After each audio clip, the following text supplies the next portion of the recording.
Subscribe to our YouTube channel and press the bell icon to get the latest updates. आप सभी को मेरा नमस्कार।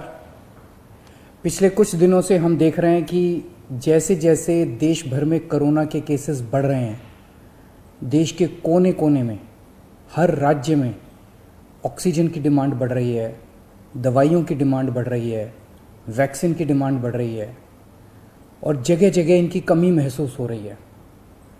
पिछले कुछ दिनों से दिल्ली में भी ऑक्सीजन की काफ़ी ज़्यादा अफरा तफरी मची हुई है।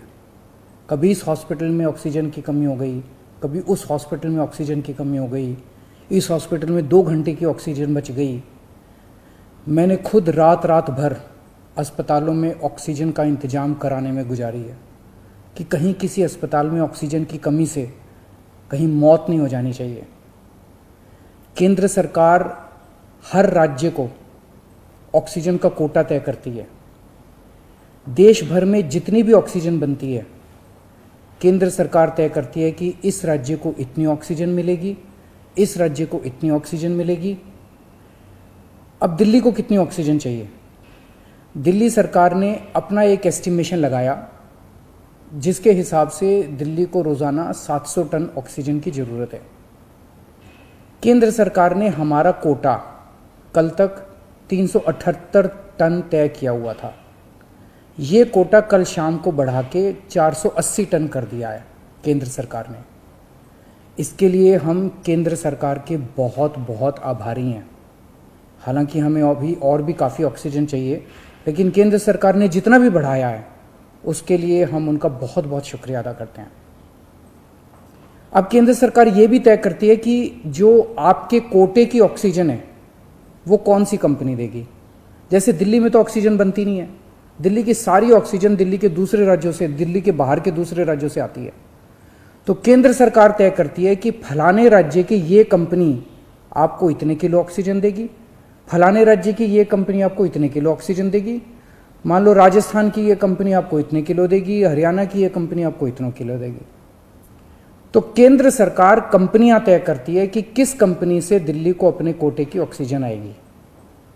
अब दूसरी समस्या यहां पे आ रही है कि ये जो कंपनियां जिन राज्यों में हैं, उनमें से कुछ राज्यों की सरकारों ने उन कंपनियों से जो दिल्ली के कोटे की ऑक्सीजन आनी थी वो भेजनी रोक दी। राज्यों ने कहा कि पहले हम अपने राज्य में इस्तेमाल करेंगे, दिल्ली का कोटा भी हम इस्तेमाल करेंगे, दिल्ली के जो ट्रक हैं वो जाने नहीं देंगे। लेकिन मैं केंद्र सरकार का और दिल्ली हाई कोर्ट का शुक्रिया अदा करना चाहता हूँ। पिछले 2-3 दिन के अंदर उन्होंने हमारी बहुत मदद की है, जिसकी वजह से अब ऑक्सीजन दिल्ली पहुँचने लगी है। जो जो दिक्कतें आ रही थी, हम लगातार पिछले 2 दिन से एक मिनट टू मिनट, मैं खुद, मनीष जी, मैं, हमारे सारे ऑफिसर्स केंद्र सरकार के लगातार संपर्क में थे। परसों रात को मुझे याद है जब जीटीबी हॉस्पिटल में वहाँ का ट्रक एक पड़ोसी राज्य से चलना था पर वो चला नहीं, जीटीबी ऑक्सीजन में आनी थी ऑक्सीजन, तो एक केंद्रीय मंत्री को हमने फ़ोन किया और उन्होंने तुरंत वहाँ पे बात करके उस ट्रक को वहाँ से छुड़वाया। हम लगातार संपर्क में हैं, एक ट्रक को अस्पताल पहुँचाने की कोशिश कर रहे हैं। हम सब लोग 24 घंटे काम कर रहे हैं, सोए नहीं है।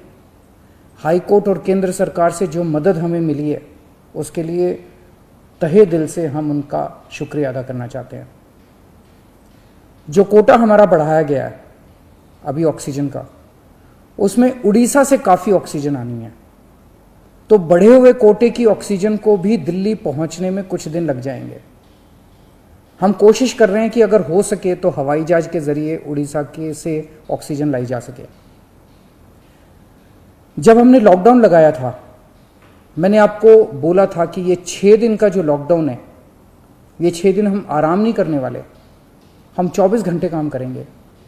इन 6 दिनों को हम इस्तेमाल करेंगे दिल्ली के हेल्थ इंफ्रास्ट्रक्चर को और सुदृढ़ करने के लिए।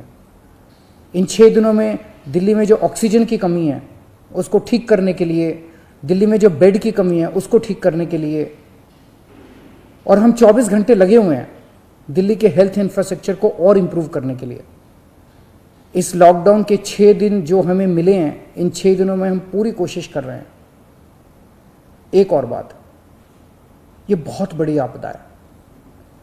इस आपदा में अगर हम सारे लोग हरियाणा, पंजाब, तमिलनाडु, गुजरात, पश्चिम बंगाल इसमें बट गए तो भारत नहीं बचेगा। इस वक्त हमें एक दूसरे की मदद करनी है, हमें भारतीय बनना है, हमें इंसान बनना है। देश के लोग आज सभी न्यूज़ चैनल पे देख रहे हैं कि दिल्ली में आने वाला ट्रक किसी और राज्य ने रोक दिया, मध्य प्रदेश में जाने वाला ट्रक फलाने राज्य ने रोक दिया। ये तो ठीक नहीं है। लोग ये नहीं चाहते। देश के लोग आज ये देखना चाहते हैं कि दिल्ली ने किसी दूसरे राज्य की मदद कैसे करी, उत्तर प्रदेश ने किसी राज्य की कैसे मदद की। हम एक साथ मिलकर आपदा से लड़ना है हमें, तभी भारत बचेगा।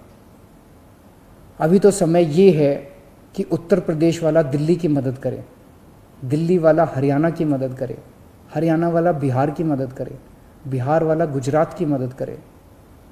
हम सारे लोग अगर एक दूसरे की मदद करेंगे तभी तो भारत बचेगा। और अगर इतनी मुश्किल घड़ी में भी हम सारे एक दूसरे से लड़ने लग गए तो अगर भारत राज्यों में बट गया इस समय तो फिर भारत को कौन बचाएगा। मेरी सारी नागरिकों से अपील है, सारी सरकारों से अपील है कि आइए मिलके एक होके लड़ते हैं।